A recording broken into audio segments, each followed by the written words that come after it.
Hélène Dandilou, invitée de Polémique sur la 3, a donné les raisons de l'absence de sa fille au lancement de la fondation Arafat Forever. Le rôle de mère est comme un travail social. Être une mère est un art, un travail social, parce que le rôle d'une mère est centré sur l'être humain et le bien-être. L'art d'aimer son enfant, avec ses qualités et ses défauts, l'art d'être tolérante, l'art de continuer à aimer son enfant. Ma fille Tina et moi, il n'y a aucun souci entre nous. C'est plus facile de fêter l'anniversaire de son fils, de le célébrer quand il est vivant. On en est même heureux et fier. Mais célébrer un fils défunt, c'est difficile à supporter. C'est donc l'émotion qui a occasionné l'absence de ma fille au lancement de la fondation.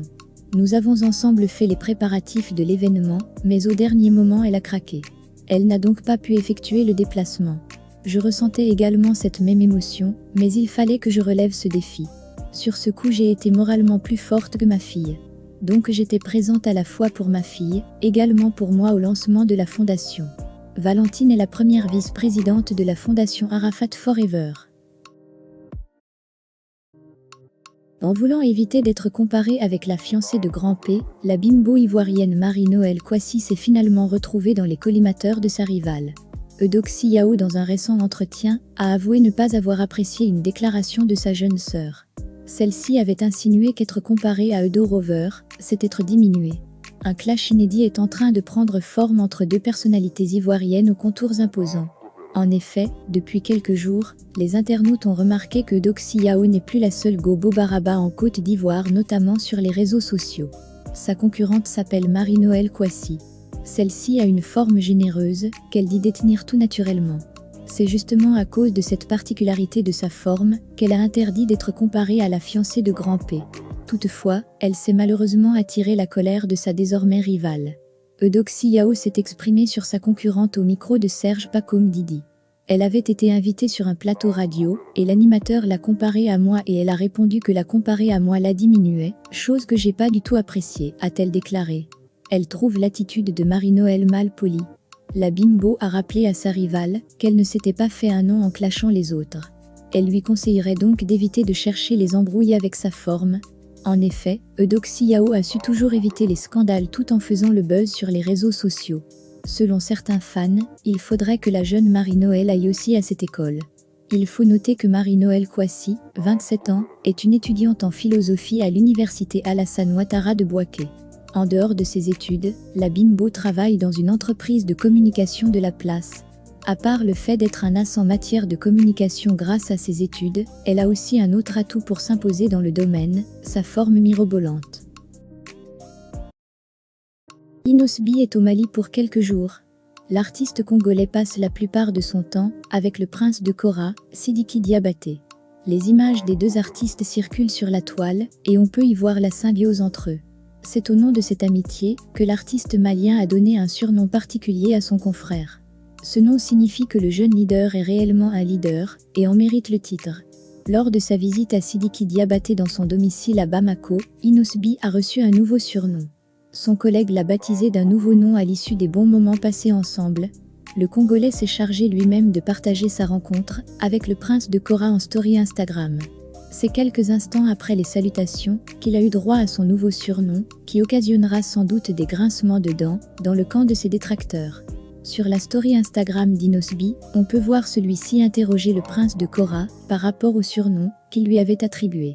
Sidiki Diabaté a pensé spontanément à un nom qui confirmera son statut de jeune leader. Le fils de Toumani Diabaté a évoqué le Monier Moko comme surnom à son confrère du Congo. L'artiste malien estime par là qu'Inosbi est meneur.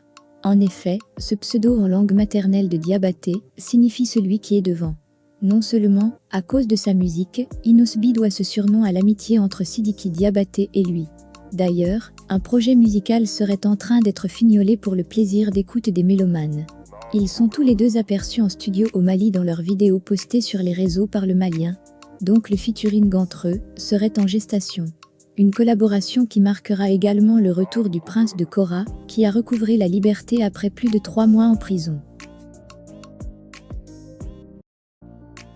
Depuis plus d'un an, la webcomédienne ivoirienne Nice Zunon et le chanteur camerounais Tenor affirment être en couple. Des photos d'eux en amoureux ont été postées sur la toile. Aussi, ils communiquent plusieurs fois à travers les commentaires dans lesquels Tenor traite Nice comme sa femme. Par le passé, Eunice a annoncé leur rupture, parce que la star camerounaise l'avait trompé. Mais ils ont fini par se réconcilier. À la lumière de tout cela, à Putchou National, l'activiste ivoirien se prononce sur leur relation à partir d'une vidéo. Tenor, si Eunice Zuno est vraiment ta femme, viens la chercher pour l'amener avec toi au Cameroun. Car ce que vous faites là, on ne sait pas si c'est buzz ou si c'est la vérité. On a tous besoin de savoir. Au cas où c'est faux, dites-nous. Il y a beaucoup de personnes qui sont intéressées par Eunice Zuno avec toutes ses rondeurs. Ils vont se signaler en même temps. Faites comme Vital, elle a saisi pour elle et a prouvé à tout le monde que le gars lui appartient. Mais Tenor aussi, il n'a que 22 ans, c'est un enfant même. Ou bien Eunice Zuno, tu fais en mode Niani. Pour rappel, Coco Argenté, artiste camerounaise, a affirmé à son passage à Abidjan que Nice était bien et que Tenor devait venir la chercher. Mais elle demandait aussi aux Ivoiriens le prix de la dot. Ce cri de cœur concerne aussi Priscille la dégameuse, qui est aussi comédienne ivoirienne. Car elle dit être en couple avec l'artiste camerounais Dynasty le Tigre. On ne sait pas si c'est vrai ou pas. Qu'ils viennent aussi la chercher et l'envoyer au Cameroun. Crois en tes rêves et ils se réaliseront peut-être. Mais crois en toi et ils se réaliseront à tous les coups. Mais comment croire en toi? C'est simple, faut travailler. Travaille sans t'arrêter jusqu'à ce que tu sois tellement sûr de tes capacités que tu ne trembles devant aucune situation. Et tout doucement, tu avances vers ta destinée. Mais n'oublions pas, la vie reste la vie. Au moment où tu t'y attends le moins, la vie peut te donner des coups. Des coups tellement forts que tu te retrouves à terre. Mais il y a une seule chose qui va toujours te permettre de te relever. C'est de savoir que tu n'es pas seul. Que tu ne seras jamais seul. Et que c'est ensemble qu'on écrit l'histoire. Le syndicat, on y va ou pas? Le concert du talentueux rappeur ivoirien Suspect 95 annoncé dans les prochains jours suscite déjà des polémiques sur la toile ivoirienne. Un internaute en colère se prononce ce jour sur le concert de Suspect 95. Endeuillé suite au décès de sa femme, le rappeur ivoirien Suspect 95 a tourné le dos au projecteur pendant un bon moment. Aujourd'hui, il semble avoir retrouvé la pêche et est effectivement de retour sur la scène musicale ivoirienne. Connu suite à ses nombreux titres qui font bouger les nombres fanatiques, Suspect 95 compte bien faire danser ses fans d'ici les prochains jours. Annoncé par la page officielle RA sur Facebook, Emmanuel Guy, à l'état civil plus connu sous le pseudonyme de Suspect 95, annonce son concert qui aura lieu le 27 mars 2021. Un événement qui serait mal vu par un internaute qui, selon lui, le deuil de Suspect 95 aurait été de courte durée. Comme c'est un homme, personne ne parle sur lui. Sa femme est morte même pas un an, il veut faire concert. Carmen Sama a fait 7 mois de veuvage, vous l'aviez pillé ici, a martelé l'internaute sur la toile. Force est de constater que pour certains internautes, Suspect 95 devrait continuer son veuvage et non envisager un concert. Beno attache Suspect 95 à propos de son concert annoncé en ce mois de février. Le rappeur Suspect 95, dans une vidéo postée sur les réseaux sociaux, annonçait à l'endroit de ses fans son retour le 27 mars 2021, avec à la clé un concert qu'il donnera ce jour au Palais de la Culture de Treichville.